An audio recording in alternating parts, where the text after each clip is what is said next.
Well,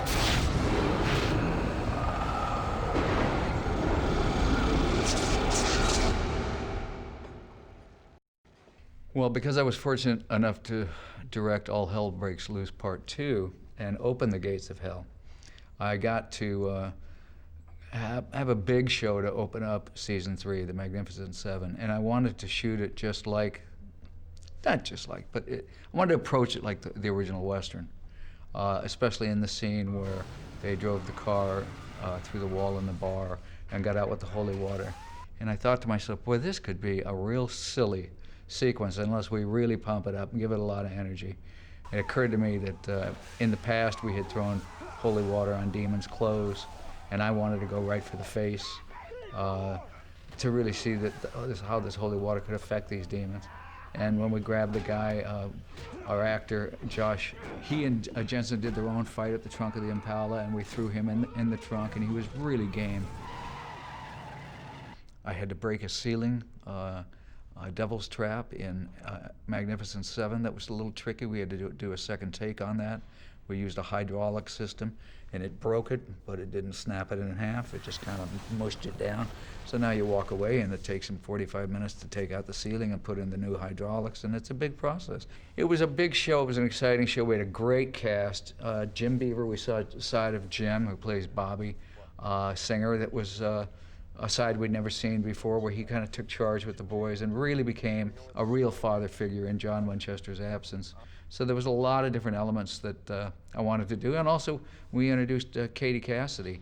And although she didn't have a lot to do, I thought we introduced her in a very clever fashion. She was that person in the background you didn't know really who she was. And then when she came in, we shot the entire knife sequence at 120 frames per second, so that when we got into post, we could ramp it up to normal speed or ramp it faster or play it slower as we so desired by design.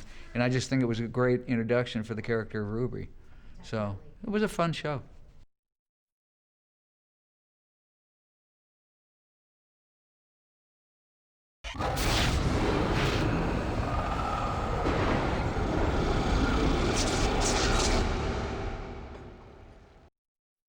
You know, I'm a new father, and so you know, you kind of make horror about what you know and what you relate to. And I came in.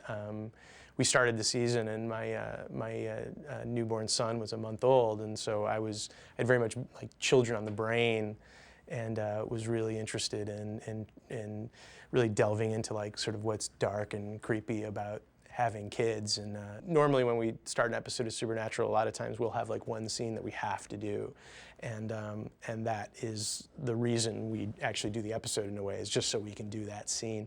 And it's the scene where the mom drives her kid into the lake. From the beginning, we talked that through of what that was going to be, of this mother who's just losing her mind and puts this baby this kid in the back seat of her car and drives to the edge of the lake and just shoves her in the water and like kills her kid. It was one of those scenes where like, I can't believe we're getting away with this. I can't believe they're letting us air this. I can't believe we're doing something this dark on a CW show. You know, it's always so funny to me that like, you know, we can have Pussycat Dolls and Top Model and then like a mother drowning her child. And that's why we love being Supernatural. And then she comes home, and then, you know, there's dripping the water, and the daughter got out of the lake, and she's fine, and she's like, "Hi, Mommy, can I have that ice cream now?" And it's just, the innocence of that is just so horrific, and you just see that mother's mind just snap, like right then and there. And the actress did such a terrific job.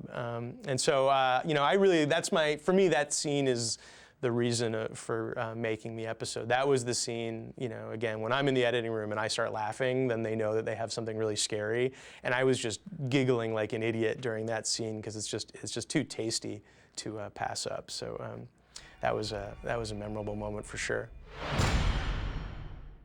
Phil Segrisha, the director, did such a terrific job, and he's one of the things that I love most about the job Phil does is he finds little moments that are not scripted. For instance, when Dean and little Dean, after he just kicks that kid in the kicks that kid in the nads, or, you know, and then comes back, and Dean's so proud of him. And then the mom comes up and she starts scolding him, you know, Ben, did you really do that? And both of them kind of look down at exactly the same time. But I mean, that wasn't in the script. Or the other moment when they're both eating cake, and then like the hot mom and like the hot little girl roll by, and they both kind of look in exactly unison at the exact same time. Like, that's Phil. Like, that's something that he puts in the show, and it just really helped create the connection between these two, that they were really of similar mind and body.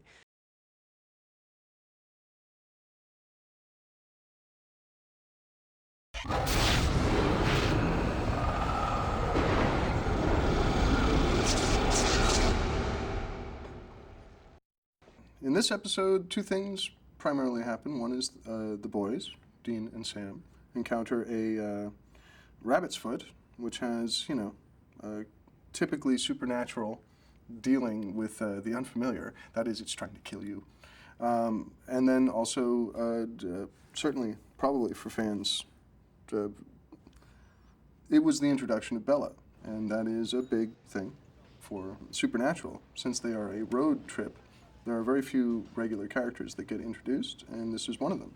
Basically, the introduction of female characters to this universe is really difficult because you have a lot of devotees of like Sam and Dean, and the idea that they are going to look elsewhere or that they will turn away from their own brotherly love or whatever it is. You know what I mean? Like there's a real challenge to providing new characters in this universe, a resistance to it.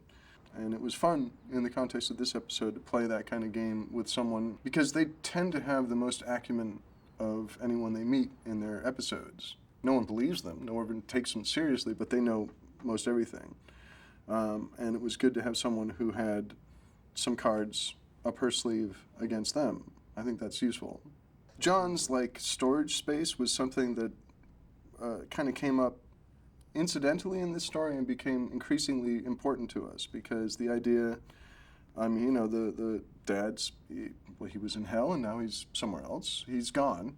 And the idea of being able to kind of like reacquaint the boys with their dad in any way, it had this kind of, it was just available emotional material. So going to that storage locker and seeing the two things that, you know, he kept of their boyhood, you know, the soccer trophy and the shotgun. You know, this, I think, drew Eric into that part of the story. I'm sure, I mean, I know it drew me too. It's like this notion of like a letter from your dad from the past, or like you find some photo in a photo album, and there's a musty, nostalgic something to it that I think for an episode that was mostly light and kind of almost like a screwball comedy, if you really think of it, this was a good emotional underpinning to start it with.